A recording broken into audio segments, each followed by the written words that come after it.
aí, galera da primeira série do Colégio de Curso de Aplicação, professor Rodrigo Belnoni, de Filosofia, aqui presente para mais uma videoaula exclusiva para vocês. Meus amores, hoje vamos falar sobre o surgimento dos sofistas, beleza?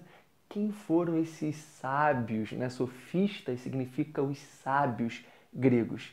O que é legal de falar sobre os sofistas, que por muito tempo, né, os historiadores da filosofia deixaram para lá os sofistas, né? Não desenvolveram estudos sobre os sofistas, inclusive não consideravam os sofistas filósofos. Por que isso, galera? Isso tem muito a ver, né, com as críticas que os sofistas sofreram dos grandes filósofos Sócrates, Platão e Aristóteles, que diziam que os sofistas não tinham compromisso com a verdade e, portanto, não eram filósofos. Só que isso vem mudando, né? Hoje nós estudamos sim os sofistas enquanto um movimento filosófico.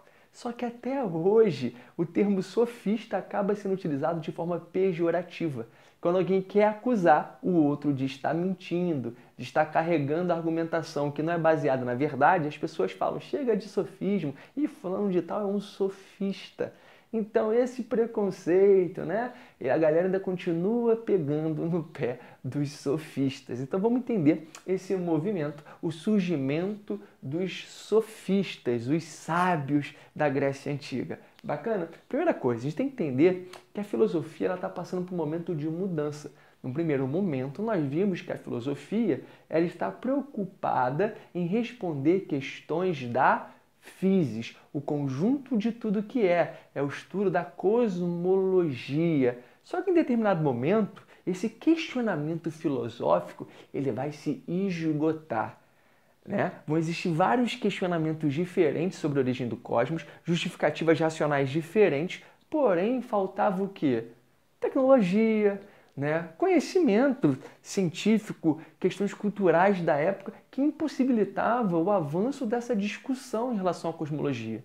No mesmo momento, né, nós temos ali Atenas se desenvolvendo enquanto uma democracia, em que os cidadãos têm espaço de fala. O debate político começa a ganhar importância. Ao mesmo tempo, a questão religiosa das divindades que interferiam na vida humana vão perdendo espaço nesse mundo grego, marcado pelo avanço do racionalismo filosófico. Então é nesse espaço de construção da democracia, do debate público, de um espaço mais ligado aos seres humanos e menos aos deuses, que os sofistas vão desenvolver o seu movimento filosófico. Bacana? Então, dentro dessa ideia, nós temos um deslocamento. A especulação filosófica, os questionamentos da filosofia vão deixar de lado a questão da cosmologia e vão passar a debater questões relacionadas ao homem, aos seres humanos. Ou seja, o discurso cosmológico, como eu falei com vocês, chegou num limite. E a partir daí os sofistas apresentam um novo caminho. Vamos olhar para o ser humano. Vamos olhar para o debate político. Bacana? Então, dentro dessa ideia, nós percebemos que essa consolidação da democracia em Atenas, a abertura do debate político para os cidadãos, a abertura, né, do melhor argumento prevalecendo dentro do debate de ideias, as decisões em conjunto para organizar a polis, isso vai levar aos sofistas a ganharem espaços, porque os sofistas eram mestres da retórica. Eles mandavam bem pra caramba no discurso, eles dominavam a oralidade, eles eram mestres na argumentação. Então esses sofistas vão começar, obviamente, a oferecer os seus serviços, ou seja, eles vão atuar enquanto professores, vão ensinar técnicas para compreensão de textos duvidosos, dúbios, técnicas para apresentar um discurso oral, técnicas para se vencer um debate. Então, dentro dessa ideia, nós temos um mundo grego caminhando para o desenvolvimento democrático em várias polis diferentes, em que o poder do debate, o poder da oralidade se torna muito importante. E quem domina essa arte da retórica? Esses pensadores, esses sábios, os sofistas.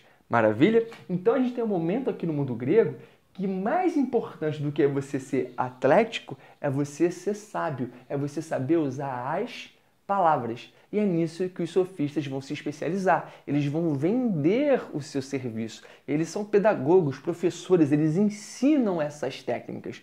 Outros filósofos posteriores ou que conviveram junto com os sofistas, como Sócrates, vão criticá-los. Falar, primeiro, eles não têm compromisso com a verdade e ainda cobram pelo serviço. Isso é um absurdo, a filosofia não é para ser cobrada. Então existia essa treta aí sim, bacana? Mas os sofistas achavam que eles deveriam sim cobrar pelos seus ensinamentos, uma vez que eles estavam dando uma aula, ensinando certos grupos como agir, se portar e debater, já que o debate era fundamental nesse mundo grego que estava se construindo, meus amores. Então, os sofistas vão se sobressair nessa função de professores, de ensinar como o cidadão deve se portar, como deve se comunicar, colocar suas ideias na vida pública. Mas, professor, pera lá, diga, pode falar. Eu sei o que você está pensando. Né? Por que a todo momento você diz que Sócrates ou Platão e outros falavam que os sofistas não tratavam da verdade? Boa pergunta. Agora sim a gente vai chegar num ponto. Os sofistas, eles eram relativistas. O que é isso, Oberoni? Seguinte, eles defendem que não existe uma verdade absoluta ou universal, que a verdade pode sim variar. E aí que mora o problema. Para Sócrates, era sim possível chegar a uma verdade absoluta.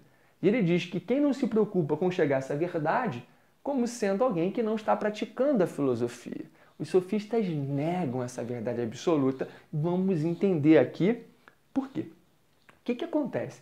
Nesse momento, o mundo grego ele entra em contato com outros povos e culturas. É uma questão ligada ao comércio marítimo. Né? A região ali do mundo grego, em sua maior parte, tinha um solo pouco fértil. Então levou essas polis a praticarem desde sempre o comércio marítimo, o que vai gerando contato com outros povos e culturas. Esses sofistas percebiam que cada povo tinha uma cultura diferente, divindades diferentes, leis diferentes, verdades diferentes. O que os sofistas começam a pensar? Pera lá, não existe uma verdade absoluta, não. A verdade é relativa à vivência de cada indivíduo. Cada pessoa tem sua forma de enxergar o mundo, de sentir esse mundo. A mesma coisa essas sociedades. Esse conjunto de indivíduos vão ter uma visão de mundo diferente de um outro conjunto de indivíduos. Portanto, a verdade, a partir daí, ela é relativa. Os sofistas, meus amores, estão falando aí da preponderância do costume sobre a natureza. Ou seja, para os sofistas, nós, enquanto seres humanos, não nascemos sabendo quais são as leis, as regras, a moral, o que é bom, o que é ruim, o que é certo, o que é errado. Isso é construído socialmente e vai variar de sociedade para sociedade. Ou seja, está ligado ao costume, à criação daquele grupo. Então, por isso que grupos diferentes têm religiões diferentes, têm leis diferentes, porque está ligado ao costume e não ao nascimento e não à natureza. Essa é a percepção dos sofistas. Né? Para ficar mais claro, a gente pode citar um pensador, um sofista, o Protágoras. Olha o que Protágoras falava. O ser humano é a medida de todas as coisas. Ou seja, quem estabelece, né, a verdade é o próprio ser humano, o próprio indivíduo. Eu posso virar para vocês e falar, gente, quiabo é a melhor comida do mundo. Ai, que delícia esse quiabo. Para mim isso é a minha verdade. Mas para vocês talvez não. Alguém pode estar pensando, que nojo, eu odeio quiabo é horrível.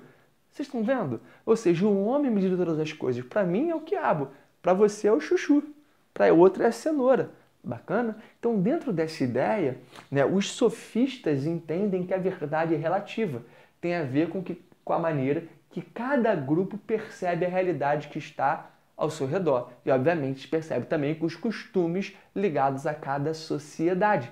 Então, dentro dessa ideia sofista de que não existe uma verdade absoluta e universal, no amplo espaço do debate político, vai prevalecer aquele que colocar a melhor ideia e conseguir convencer o máximo de pessoas de que a sua visão política de mundo é a melhor para todos. Por isso a importância do treinamento, de você desenvolver o discurso, a fala, a retórica para convencer os outros de que a sua verdade é a melhor verdade dentre várias.